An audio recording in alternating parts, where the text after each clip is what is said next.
Waziri. Program mage ma unugo? Nitie gik matimo.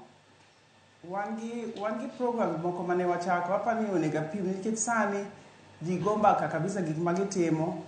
Wan Homa Bay higa mokalo cha nyawang'aya nomiyowa rieko moro ni mondo wachak policy gi legislative framework my climate change.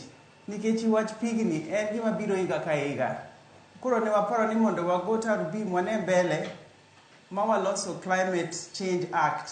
Koro Climate Change Act ne waketo structures moko manyalo konyowa pango weche climate gi. Koro kaka kane waa kanyo, koro ne waromo gi ji, ne wadhi ward ka ward, mwatimo assessment mondo wang'ego ni ward ka ward weche mage me climate machendo, en oula, koso en drought, koso en gimoro nono. Kawa kanyo, to kuro ne waloso plan ma 5 year ma ward ka ward. Koro mane kuma ne wachako go. Mar ariyo ka koro El Niño ne biro, to ne wapango ji ward ka ward, moketo ward disaster committees. Koro committees gi gine wang'wa e pinje. Gine ma giloso gi ji, kantie warning wadwa miyo ji, twamiyogi, ka gineno gimoro kantie to gibiro ginyisowa. Koro mane gima ne watimo korka preparedness. Ka koro chopo sani ma ulo chopo, to koro wasechako golo warning, watiyo gi chife, e baraza, watiyo gi radio, gi TV mana kaka waloso sani niendi. Mar ariyo, ne wakano chiemo, ne wakano mogo, ne wakano mchele, oganda, dengu, masani niendi koro wasechako pogo. Mar adek, watiyo motegno kabisa, Homa Bay, wan gi gimoro miluongo ni County Disaster Management Committee ma watiye gi jongao gi County Commissioner. Iye kanyo wan gi partners mang'eny. Partner motiyogo moloyo en Red Cross. Gine ma gikonyowa pango gik moko, kata kaka sani endi e skunde miwachogi. Watiyo gi Joplan, watiyo gi World Vision. Gin koro gimiwa gik moko ma ok chiemo. Gimiwa yedhe kaka MSF, kaka sani tuoche osedonjo mang'eny, tuoche mek kor, tuoche mek diep, tuoche mek koyo, ka pi osemuomo piny. Gimiyowa ongede, gimiyowa mattress, gimiyo nyaka ji sende gi sufriache ma ginyalo tedogo nikech pi oyweyo gik moko. Gimiyo ji nyaka yath mar loso pi. Koro mano e gima watimo kuom sani. To mae wang'e ni ok en gima odhi konyo gi matin, nikech kata chiemo momiyi ok nyal miyi chiemo marom gi chiemo mipidho in iwuon. Ok nyal miyi chiemo moloyo chiemo ma pi noseyweyo.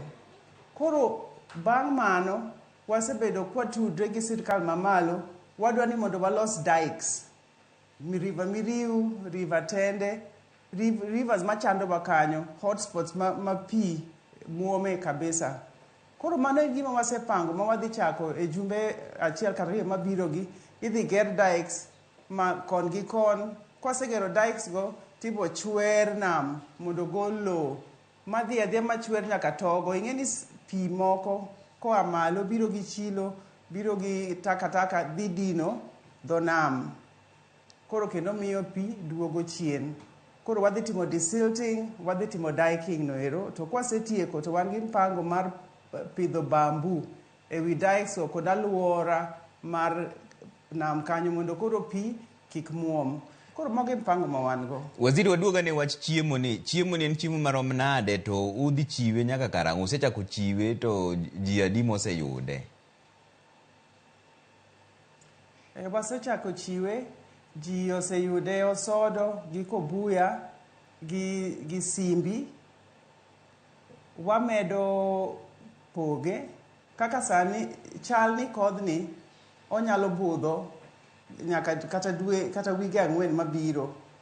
Koro wasechako gole, wagole dichiel mar kata jumani, koro wabo chako medo.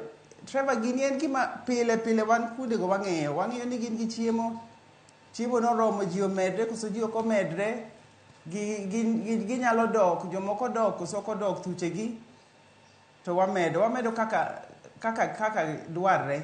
Okay. Koro komuomowa, to koro wabo chako dhi mondo jomoko konywa. Kaka senyisi watiyo gi ji mang'eny. Watiyo gi partners moko makelo chiemo bende. sirikal mamalo be kelo chiemo, koro waboriwre. Gini en gima ng'ato ok nyal timo ng'ato achiel. Koro waboriwre to waneno kaka wamiyo gi chiemo. Mano adier gi jok.